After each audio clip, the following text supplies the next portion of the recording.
Welcome to the Exploring Potential podcast, where we delve into the realm of unique and novel ideas within organizations. Join us as we uncover the driving force behind innovation and success by engaging in thought-provoking conversations and stories with some of the brightest minds in various fields. Hey everyone, thanks for joining us and welcome to the Exploring Potential podcast. I'm your host, Brett King. According to Morgan Stanley, 2024 is expected to be a year of increased mergers and acquisitions activity, with some sectors seeing a 50% increase in deal volumes. With a business climate supporting mergers and acquisitions throughout many different industries right now, we wanted to address this process from the perspective of combining company cultures and maximizing employee engagement. We're going to dive into a specific example of a recent acquisition that took place in the movie theater industry, where Santikos Entertainment acquired 17 geographically dispersed locations from Southern theaters. Santikos Entertainment is a San Antonio, Texas-based theater chain with formerly 10 locations. Santikos now operates 27 theaters in 8 states in the Southeast U.S., from North Carolina down to Texas, in addition to an impressive real estate portfolio of 1.2 million square feet. While theaters certainly may offer much of the same product at the end of the day, I can personally attest to the fact that theater operations, and particularly organizational culture, vary widely amongst different circuits. Today, we'll get a firsthand glimpse into the challenges and opportunities created during mergers and acquisitions, and critically, why focusing on culture and employee engagement is important to the overall success of our organizations throughout this process. So, before I introduce our experienced guest, who is quite the expert on this subject, I want to take a moment to thank today's sponsor. Today's episode of the Exploring Potential podcast is proudly presented by Cinetrain, providing the highest quality employee training, onboarding, and development solutions for cinemas across the U.S., Canada, and Latin America. Cinetrain helps cinemas attract and retain top talent, standardize onboarding and training, and increase revenue while decreasing operational costs. You can learn more at cinetrain.com. Now, I'm thrilled to welcome to the show Tim Handren, CEO at Santikos Entertainment. Prior to Santikos, Tim was co-founder and CEO of an outsourcing company, CSG, also based in San Antonio. This company grew from concept to over 800 employees over 5 years, culminating in a sale to a multinational strategic buyer. Tim has also been an independent consultant over the past 15 years, advising CEOs and senior executives in Fortune 500 companies on culture, customer service, operational efficiency, and strategic growth. Prior to that, Tim was the COO at USAA, a Fortune 100 financial services company. During his 21 years at USAA, Tim's responsibilities included strategic and operational planning, operational excellence, information technology, customer service, and chief ethics officer. During this time, USAA was recognized as number 1 in customer service in the U.S. by Businessweek, Forrester Research, and Forbes. The combined experiences of a complex Fortune 100 company and a brand new entrepreneurial venture have honed Tim's business skills to be agile, disciplined, creative, and focused. These same skills have helped him transform Santikos into a far more efficient and effective theater and real estate company over the past 5+ years. Tim also served as the mayor of Boerne, Texas for 4 years. Tim has been married for 30 years and is an avid race car driver, pilot in training, cook, birdwatcher, outdoorsman, gardener, golfer, and most recently, a chicken farmer. Tim, what a sincerely impressive background. Welcome to the show, and thank you so much for being here. I appreciate you having me on, Brett. I know the chicken farming thing piqued your interest. I know that had to. It certainly did. I could not keep that in there. We had to call that out. I love it. Well, before we get too far in, Tim, would you mind just giving us a quick background of the history of Santikos and just your personal experience that brought you to where you are today? No, yeah, glad to, because it's actually a really cool story. Santikos is a company that's named after a family. And the most recent, or the last in the family line, John Santikos, decided before he died, he put this entire company, which is, as you described earlier, it was about 12 theaters in the San Antonio area, plus pretty big real estate. He put that all in a trust, and he said when he dies, he did die in December of 2014, he wanted the businesses to continue to operate with the profitability of the businesses going to a local foundation called the San Antonio Area Foundation. And they would in turn distribute money into all the local nonprofits. Since his death in December of 2014, Santikos has given approximately $125 million back to the local community where we are. And so what's really cool about this organization is it's got a much higher calling. It's not just about being a movie theater company like so many others. And what our employees really gravitate toward is we are doing really socially immense goodness in this community, which is kind of cool. I had joined the board of Santikos in 2017, and we made a change in 2018, and the board asked me to step in this role. I said, no, I don't want to do that right now. I was happily retired. And they wouldn't take no for an answer. And I said, I'll tell you what, I'll do this for 4 months. That's it. I'll be an interim guy. You go start a search. And in that 4-month period that I was here, I kind of fell in love with the people in the company and the business. So here I am 5.5 years later into my 4-month gig. It's been a long 4 months. It's been a long 4 months. Yeah, that's an understatement. Oh, that's excellent. That's excellent. Now, your company, Santikos, recently made a significant acquisition of Southern Theaters, which I know kind of goes by a couple different names in terms of, who owned them. But could you give us just a high-level overview of the scope and scale of what that deal looked like? Yeah. You don't have to get into numbers or anything like that. Just more so kind of laying the groundwork. Sure. Yeah. So Southern Theaters was, it's two different theater groups that they had acquired over almost a 20-year period, the Grand Theaters and the Amstar Theaters in the Southeast states that you mentioned. And they had been for sale for a while. And, as the pandemic hit in 2020, a lot of companies suffered. A lot of businesses have just gone under. We actually did okay during the pandemic. As you recall, Brett, we were actually the first theater company to open in the country on May 2nd of 2020. Yes. And one of the things that we were able to do prior to the pandemic, and then it was frankly a little bit of luck, but the company's finance situation when I got here wasn't that great. I had all of 2018 and 2019 to clean that up. So after we go into the pandemic and people are having a hard time because we were shut down for so long as an industry, we actually did pretty good. And so economically, financially, we were positioned really, really well last year to look at potential acquisitions while some people were trying to get out of the business. Southern Theaters is it's in the Southeast. We liked the locations they had. They had already reclined all their theaters, which was important to us from a customer experience standpoint. And so we started talking to them in January of last year, and in July 17th was when the actual transaction closed. So it was a good match for us, a good fit from a cultural standpoint. And overall, the theaters are actually in pretty good shape. And so we were happy to be able to grow from almost the 40th largest exhibitor or theater company in the country to the 7th in the country. Wow. All overnight, essentially. Literally overnight. Yeah, literally overnight. Yeah, it's of course more complex than that, but yeah, it literally happens overnight, right? When you actually close the deal. So it does, yeah. You went from 10 to 27. That's really impressive. It was fun. There's a little bit of it's daunting to do something like that because we had operated only in the San Antonio area, and there were lots of questions that like our board had. How are you going to manage 8 states away, all these different locations?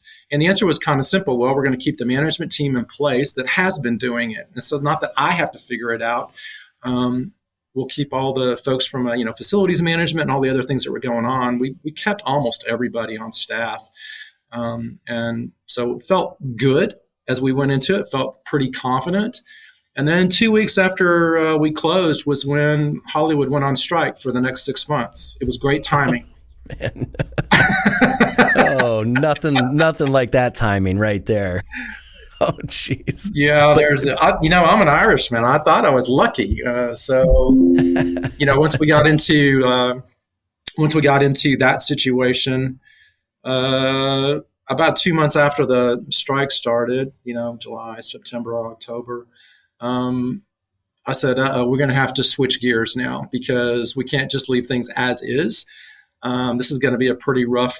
It was almost like a second pandemic is what it felt like to probably all of us in the industry because Hollywood shut down for so long. We're still feeling that today. So I decided then we're going to go on warp speed and we're going to make some changes that I didn't intend to make originally. So we got to get things 100% streamlined, 100% operationally efficient, and we're going to go a little bit more quickly on the cultural changes that we needed to make. So that all started last October. And here we are. Here we are now, 10 months now after the acquisition, and everything is 100% homogenous. All the systems have been converted, which is a Herculean task. We did it all this past month. Culturally, I would say that things are going really, really well, surprisingly well. And, from a team member standpoint, it's almost all the same people that were there before, but with a very, very different direction that we're headed. And they notice how different it is. And so, yeah, it's been really interesting journey to go through for me and my entire management team. It sounds very interesting. And first of all, kudos to you for being able to keep that talent on, because I think from a consistency standpoint for the rest of the teams, there's a lot of value to be had in that. But I know that's not always possible when going through something like this. And then not only did you weather, a large deal, but you went right into the strike like we talked about. But it sounds like you handled that in the same way you handled COVID, where you just buckled down and, got a few things on warp speed, if you will, and kind of moved forward. And I want to dig further into some of those specifics. But first I want to ask, some might look at the merging of two movie theater companies as a simple one, right? Like in the grand scheme of M&A, right? Like they might just say, well, they're both movie theater companies, right? But we know that's not the case, Tim. I know that just from talking to you, and I know that just from being in the industry. So what are some of those critical areas where there can be key differences that could potentially impact the overall success of an acquisition or merger like that? Yeah, well, I'll name like 3 or 4 of the major areas that I would look at. Number one is people, right? And how people have been trained. You don't just trade teams and all of a sudden you operate the same way. So people would be probably the most important one. There's processes, how things get done, and or lack of process. I'm a huge process guy. When I was at USAA, right, I'm a master black belt in Six Sigma terms. The team I've been working with for 5 years is highly disciplined around process because that's just something that I put in place. But the team we acquired had no process, and that's radically different than I'm accustomed to. It's actually what I walked into when I got to Santikos 5.5 years ago. There's the systems component, and because you've been around the industry a long time, every movie theater company has its own set of systems. Much of it doesn't work well together. It's a bunch of independent things. And most of the people that are in the movie business aren't technology geeks. I'm an IT guy by background, and I'm a big nerd, a big geek. And so I know how to get things to work together, which is, to me, that's kind of fun. It's like a puzzle that we're trying to figure out. So those are the 3 big things. And then, the 4th thing that's a little bit different is now I have to worry about weather in 7 other states that I never had to worry about, and there's things like, coastlines that I'm now on instead of in San Antonio where I'm protected from everything. There's thunderstorms that kind of roll through some of those different parts of the country that we're in now. So I have to pay attention to the weather channel in a different way. It's not just what my temperature is in my backyard. It's what's going on across half the country right now. Those are all some pretty big differences. Those can be enormous differences. I mean, even just which almost felt like an afterthought, even just the geographical differences, create new operational challenges or things that to your point, you're paying attention to weather on a different part of the country now.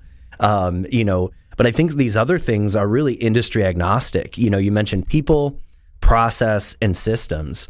that really is what it comes down to. Everybody operates differently. So when we talk about, well, it's just a movie theater combining with another movie theater. Well, no, every movie theater has different people, different processes, different systems. Hey, let's throw geography in there, right? Like those are really key considerations. And then you encapsulate all that in the nuance of culture, right? Which is so radically, there is so much in nuance and culture, right? But to me, it's the most important thing, and it's an interesting thing. I love talking about culture with lots of people, because you could take a textbook definition of what we have a shared value system, and we operate in a certain way, right?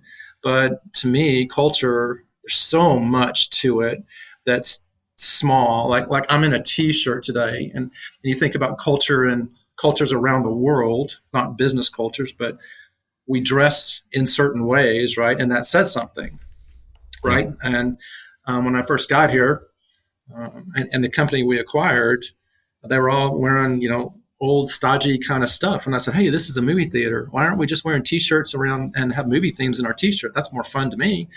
It generates conversation. It's something so subtle as a T-shirt, all the way up to ethical values or philosophical principles by which we operate.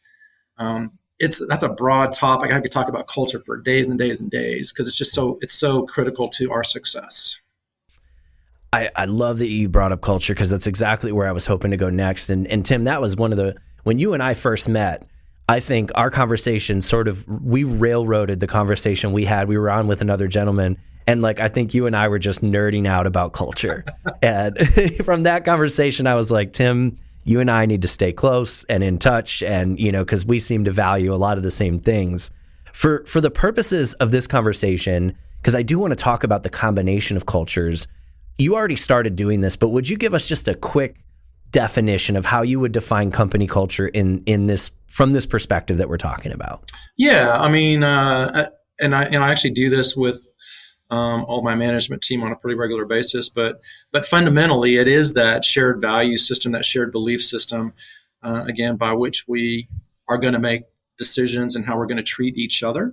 A common philosophical principle in terms of, again, how do we treat each other, meaning employee to employee, how do we treat each other there? And then in turn, how do we treat our guests? Those are the fundamental things about it. If I were to put kind of a textbook definition around it, right? But then the subtleties and the nuance of every single day, there's an accountability factor, right? And there's a excellence and attitude factor. You're gonna laugh at me when I say this, but there's a take care of your personal body, right? Which I view as a lifetime sentence. It's not an option to exercise and take care of yourself. You have to take care of yourself every day. That's what makes you the best you can be every day. And that becomes part of our culture, right? Yes. So there's so many things that go into it for me, but those would be probably the big ones that I would focus on. I think that's really well put. Being a culture nerd myself, I thought that was a perfect definition there. So that brings us to, and I'm going to load the deck here, because I'm going to just assume you agree that this is important. And you can tell me if I'm wrong. But why is it important to be intentional about the combination of cultures and operations when you go through a merger or acquisition like you've done? Why is that important to really take that into consideration? Again, I'm just assuming you agree with me that that's important, but I feel like that's a pretty safe bet. Oh, that's a no-brainer bet right there, right? Fundamentally, what is a company, right? And the most fundamental thing that a company actually is, it's a composition of the people that we have that work here. And what is it that we do in our company? We provide an experience, we provide services to our guests, but it's how we treat people. So the most fundamental thing that we have to worry about every single day is exactly what culture is to me, which is how we treat each other. And if you don't do that with intention, if you don't do that with focus, if you don't do that with an end game in mind, you're just meandering down you're just a leaf in a meandering, river. Where in the heck are you going to end up? Which shore are you going to be on? And did you intend to be there? To me, I've been a planner since I was 7 years old. That's a funny story, but again, if you don't do it with intention, then your culture will be exactly what you intended unintentionally, Yeah. which is a mess, right? And I see that in more companies that the culture is not intentional. There's a byproduct that turns into some culture, whether it's good or bad. Most of the time, I find cultures are not good if they don't really think about it every single day. And it has to start at the top of the house, which is me and my company. If I don't talk about and think about and act with a sense of urgency around what I want our culture to be every single day, then how can I expect anyone else to do that? It's super important to me. I talk about culture inside our company practically every day. I love it. And once again, that's why we get along so well. You're talking about it so much. I had a great conversation with Rich Daughtridge of Warehouse Cinemas, and he brought up a great point that, if you're not intentional about culture is going to exist whether you've defined it or not. Absolutely. So it's in your best interest to actually intentionally define it, because otherwise a culture is going to emerge and it may or may not be what you're actually looking for. Yeah. Again, I see that in so many companies. And what's funny is there's a funny story you should look up sometime. It's called the road to Abilene, or the trip to Abilene, where people are talking about why in the world are we in Abilene, Texas? Why did we do this? Well, I thought you wanted to go. Well, I didn't want to go. Well, I didn't want to go. You get there, nobody wants to be there, but everybody is party to how they got there, but they don't understand how or why. It's crazy what I see in so many cultures when I've done some consulting, and I'm talking big companies and small companies. And you would have seen a lot, given your roles that we kind of teed up in your bio in the beginning. The consulting you've done, you've seen this in several industries, you've seen this in several companies, different sizes, I'm sure. And it seems like there's a consistency there. 100%, right. And what I see in most senior leaders, after a certain amount of time, they are not necessarily, and I'm saying this generically, I'm not talking about anyone in particular, but I see people acting more out of defense and protectionism versus playing offense, not being offensive, but playing offense and trying to get the whole team to win, right? People are just protecting what they've built over time, and they forget that they're there to take care of everyone else around them when they're in a management position, especially senior leaders. It's a fundamental flaw that I see in so many companies, and everybody sees it, but they don't want to talk about it. Right. They kind of sweep that one under the rug. It's just, we know that there's a bad actor there, but we don't talk about it. But everybody knows there's a bad actor there, right? It's a shame. Yep. You're absolutely right.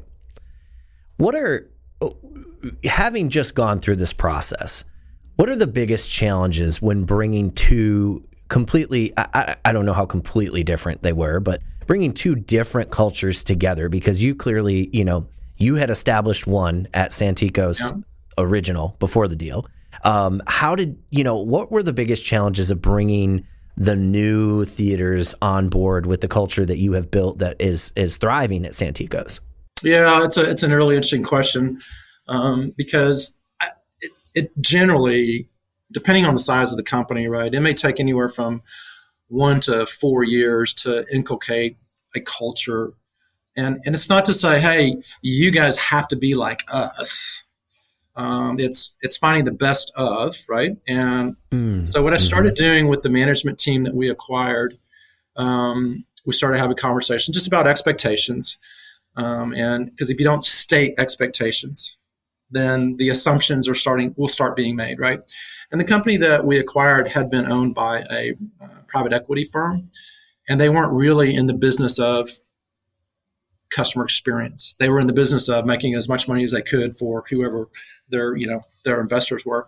So for the group we acquired, it's an about face. No, everything we do is about customer experience. Everything is going to be focused on that. But more importantly, everything's going to be focused on making sure we take care of our employees. And right away, you see people's heads snap. What? You care about us? Yeah, we care about each other. That, again, I'm going to go back to the from a cliche standpoint, the forming, storming, norming, performing phase of team building that everyone has to go through. We started that forming very quickly by setting expectations about caring about each other as human beings, caring about each other as fellow employees, caring about our guests, and caring about that experience. That was a huge shift. It sounds so basic and fundamentally right. A lot of people say those words, but they don't act in that way. So starting to set those expectations and then demonstrating in everyday actions that, no, we actually do care about you. And we actually want you to care about each other. We started making subtle changes. And then we would, every time we made a change management is really important as you're going about changing culture, continually paint a contextual picture about why we're making these changes. It's not just because this is the way we've always done it and the way you've always done it is wrong. It's about, no, here's why we do this and here's how we want you to think about things. And it's getting to that, again, that philosophical perspective and that shared value system and handing it to people, literally, and saying, this is how we expect everyone to start acting and operating, without it being a stick approach, right? It's more of a carrot approach. And then you'll laugh at this too, but it's, sometimes taking a couple of letters out of words and going to a we versus us and they. So that 2-letter word is so powerful. In fact, I have to be really overt when we're talking with all of our team members that it's not you guys that we acquired and us guys, the good guys. There's only a we that we're going to talk about as we go forward. And some of the practices we're going to put in place might be new to all of us, but some of them are going to be practices that we've been using for the last 5 years that we want you to start using, right? We're going to teach you how to do process. We're going to convert all this technology. We're going to move a lot of your cheese here pretty soon. But understand why and keep painting that picture, right? I'm a big believer that people don't internalize something until they've heard it 7 times, 7 different ways. And so living by that as a expectation that, okay, if I tell you one time, it doesn't mean you're going to get it. And I can't fairly expect anyone to say after they've heard it one time, they got it. So my team that I've had for the last 5 years, they understand that is a management style. That's part of our culture. And bringing the new group along with those same kinds of, that same tenet, having them come to San Antonio where we were all together as one giant group of managers, that happened. And then explaining, again, here's where we're headed. Here's why we're doing the things we're doing. I would tell you, Brett, that after 5 months, the management team, the acquired group, said, can we go a little bit faster? Because we love everything that we're doing. We love all this change. And I said, hang on, guys, there's a lot that's coming. You're gonna want us to slow down here pretty soon. No, we can take it. And then when we did all those changes this past month, they asked, can we just slow down for a minute? I said, I don't want to tell you I told you so, but again, bringing people along, good change management skills, constant contextual communication. That was how we've been doing it, and it's gone really, really well. Clearly, I love it. And sorry, I'm just making a couple last minute notes here because I'd love to summarize what you had just said in terms of some tactical, if it's fair to consider it this, these sound like some really tactical steps you took to gain buy-in and bring this new part of your team along with your team. And I love how you used we. It's not us and them. It's now we're all in it together. Yeah. And if I could summarize what you had said, you correct me if I'm wrong on any of this. So you clearly set expectations. Those expectations were caring, not only internally, but also about the guest. So you really made those expectations clear. You demonstrated those expectations each day by your actions that you care about them. And here's how we're going to care about our guests. And then you started introducing subtle changes. And as part of the subtle changes you introduced, you implemented some change management into that, as in, from its most simple to in terms of saying, this is why we're going to make this change. That's a great, way to talk about change management. You actually brought up, I believe you're referring to the book, Who Moved My Cheese? Yeah, is that fair? Mm-hmm. Yeah. Great book about change. Highly recommend it. Change management. And yeah, it was, I heard you talk about the cheese. I'm like, that's gotta be the book, right? And then the last point you had made is what I brought up at the beginning is it's all of us. It's not us and them. And it's not like, hey, come do things our way no matter what. You had said we're taking the best of kind of both sides. Did I do justice in recapping some of the tactical steps that you took? Oh, is absolutely. there anything that you'd add or revise to that? Yeah, you could probably take that and go write a book and make a ton of money, Brett. We'll share the royalties. Now, so that was big on people and culture, which is obviously critical. It was the number one thing you had talked about, let's talk about processes and systems sort of together, because you had recently told me that you had, and I think you had announced it on the show as well, that you finally got everybody on the same systems. Now, what does this mean for you, and why was this such a significant milestone in the process of M&A? Yeah. So let's just think about how a theater kind of operates, right? From the moment you're buying a ticket. So we had two very different websites, the Santikos one and the acquired one. We have mobile apps, two very different mobile apps. We have a point of sale system behind that. So when you buy your ticket or you're buying your concessions, we had two different point of sale systems. We have two accounting systems, the way credit cards and the way we had two different banks. We have very different places where all the credit cards live, the way we pay bills, the way we receive bills, what's expected of the general managers, 100% different in the two groups, right? Because we have two of everything, even the payroll systems, right? Or the HRIS, HR information systems of record. So getting everything to one, you can obviously tell it's going to make a huge difference just in terms of how we operate, right? But sure. By getting to one, incidentally, we converted both of the websites to a brand new website. So we didn't take the new guys and say, you're going to just blend into what we did. We created an entirely different experience for our guests, but collapsed everything down. So that's about 6 different systems that we had down to, that we had 2 of everything, and now we have 1. But the consequence of going to those same systems now is now we were able to start making the same process changes. I'm not talking procedures because I'm a process guy. Now we can make the same process changes across the board. That allows us all to move as one group, as opposed to 2 different groups with 2 different processes and 2 different sets of systems, right? Right. The next part that comes out of that, which is the coolest part for me, is for our general managers in the acquired locations, they would spend the majority of their time in their office doing paperwork, because the jobs that they were doing, the way they were doing those jobs, the focus was on something entirely different. What I want our general managers focused on is, number 1, taking care of the employees, and number 2, taking care of the guests. I don't want them in their office, because you can't do either one of those from an office, right? So by getting all the things into this common set of systems, common set of processes, we're alleviating all that office work off of them, because we put in a lot of automation. And now the expectation of them is that get out of your office, and I want you out with all the people, right, culturally, that you're there to tend, to shepherd, to help. And that is coming to life finally. And that's the part that's cool for me, is now we're really making a big change in terms of how each of those theaters operates.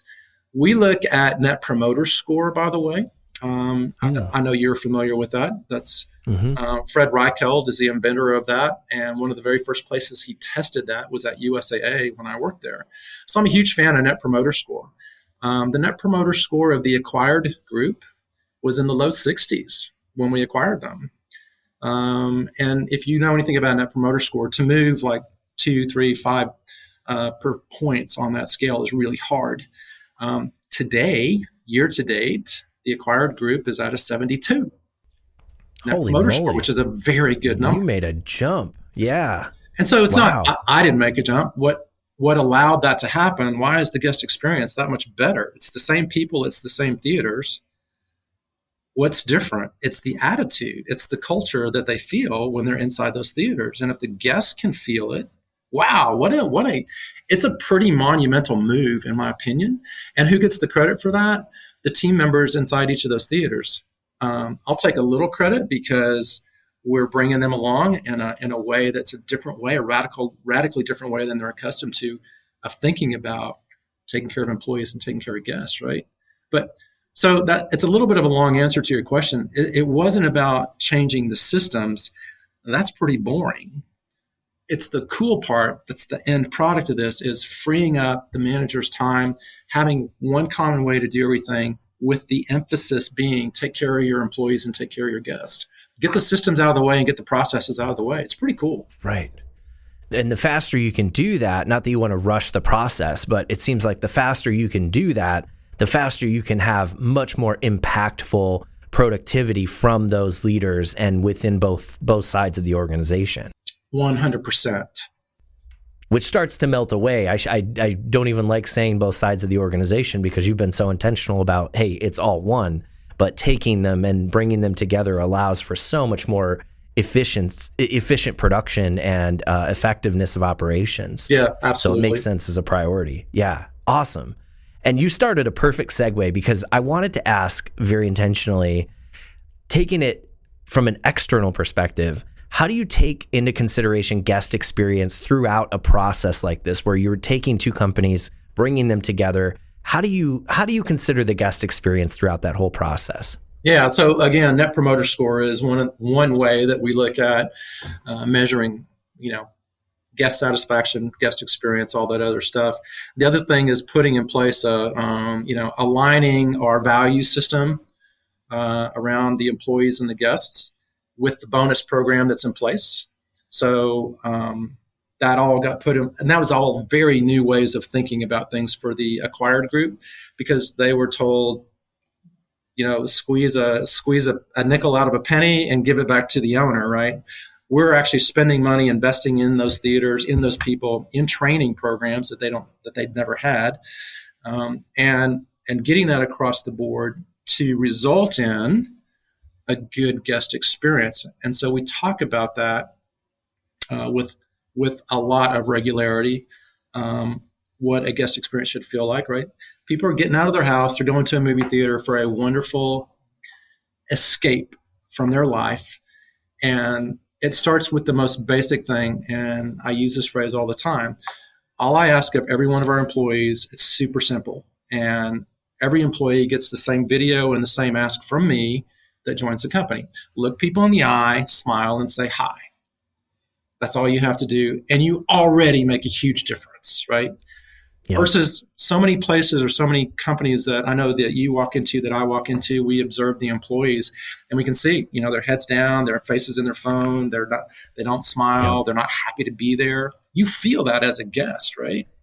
Yeah. And so this is what we talk about. And again, this is that context. Why do we want the culture to be so maniacal about taking care of each other and taking care of our guests? It's because it's a great outcome, and it's exactly the product that we offer, a great experience, right? Because everybody shows the same movies. But why is Santikos now the choice to go to versus, say, an AMC or a Regal? It's going to be just a very different experience. That's what I would tell you. I'm not saying anything bad about those other folks, but I just want ours to stand out as, wow, everybody seems like they're actually happy to be at work, and they're happy to take care of me. That's a great feeling. That's a wonderful feeling that keeps you coming back, because you feel like you're cared for, you feel like you're getting that attention. So if I heard you correctly, to really lock in this and increase the positivity behind the guest experience, it's really determined by culture and training and your people. That's what really determines your guest experience. Is that a fair summary? 100%. Yeah, absolutely. Yeah, I love it, because I preach the same. I often will say to theaters, the actual experience of your brand, what your brand truly is what people experience with your frontline employees. You could do the coolest marketing campaign, have the coolest logo. At the end of the day, your brand is what that frontline employee gives to that guest. That's their experience of your brand. Yeah. And it sounds like that's what you're saying. In fact, to an extent. Our marketing team, one of the things that we communicate internally, right, is culture is brand is culture. Yes. So it's exactly what you just said, Brett. I mean, yes. we actually tag it that way inside the company. I love that. Oh, I love that you actually tagged that. Now that's gonna be in my back pocket for whenever I say that. I tend to repeat myself a lot for anybody that listens to the podcast or goes and sees us speak on something. I use the same analogies, so this helps me keep it fresh, Tim. Now I can pull from this and make the same point. Love it. I love it. Well, Tim, you've been so generous with your time and with the information you're sharing. Is there anything else on this topic that you want to add that perhaps I didn't give you the opportunity to speak about, with regard to, just navigating mergers and acquisitions, especially through the lens of company culture, employee engagement, things like that? Anything we didn't give you a chance to talk about? I think we covered a lot of ground. So there's nothing that pops in my mind above and beyond what we've talked about. I just really appreciate you having an interest in hearing about our story and what we've been through. And I always enjoy talking with you, Brett.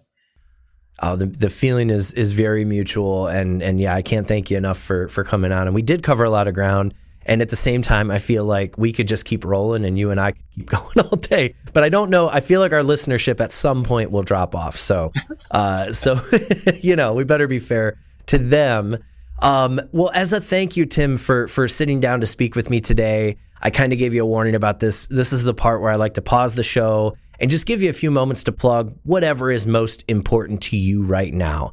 It could be a company initiative idea, you name it. It could be learning how to fly, or all those other amazing things. You're raising chickens, whatever is most important to you right now. I just want to give you a moment to speak about it. I actually, there's something I love teaching folks that I work with or people that I'm friends with. And I've had this list of things I wanted to do before I die since I was 21 years old. I'm 59.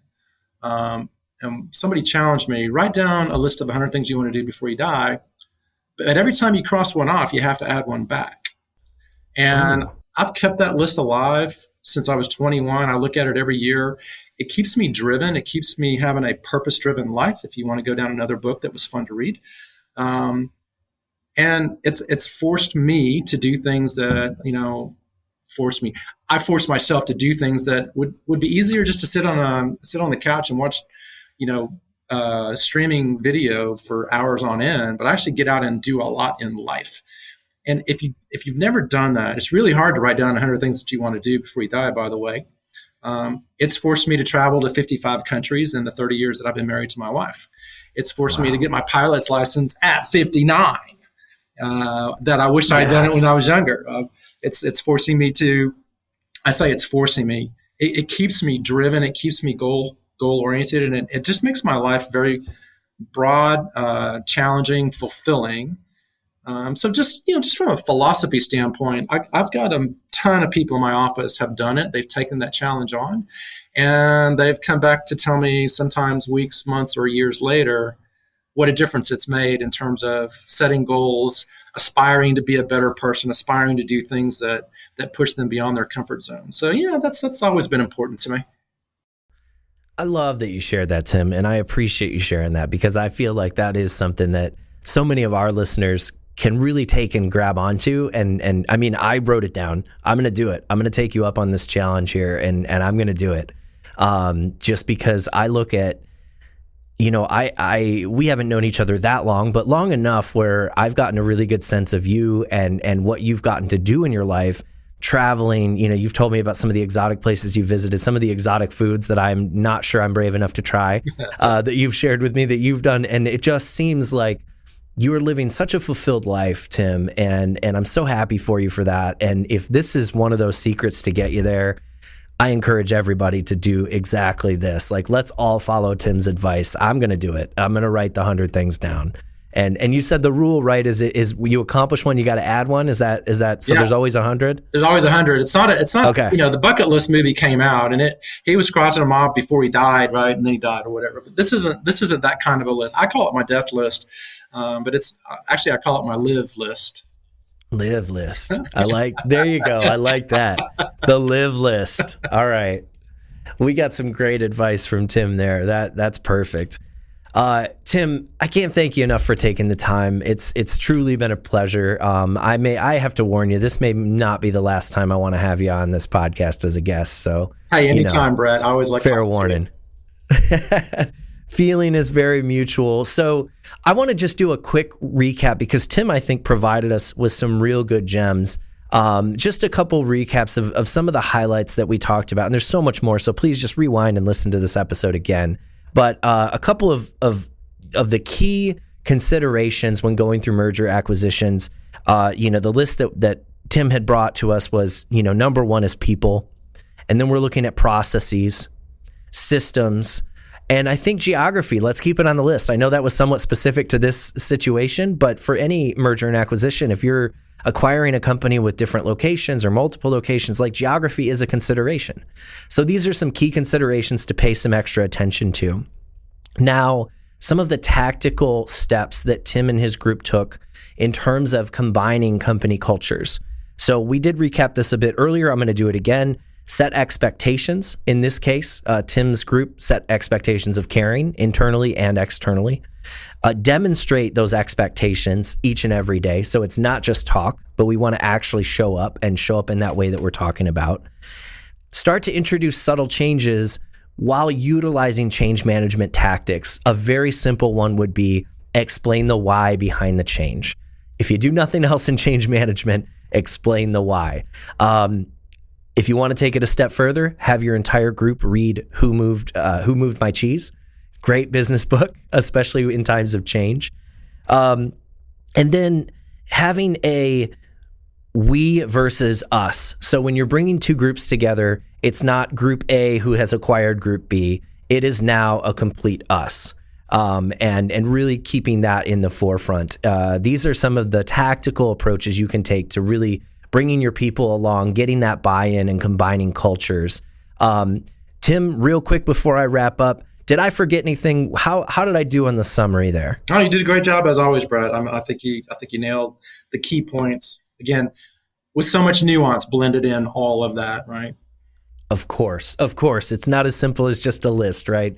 There's plenty of nuance. And again, I encourage everybody to just rewind and re-listen to this episode because Tim has given us just golden tips here throughout the whole process. So thank you again, Tim. I want to also thank our listeners and our viewers for tuning in to today's episode. Don't forget to please like and subscribe if you are getting value from the content that we're putting out. We want to hear about it. You can subscribe on Apple, Spotify, or wherever you get your podcasts at these days.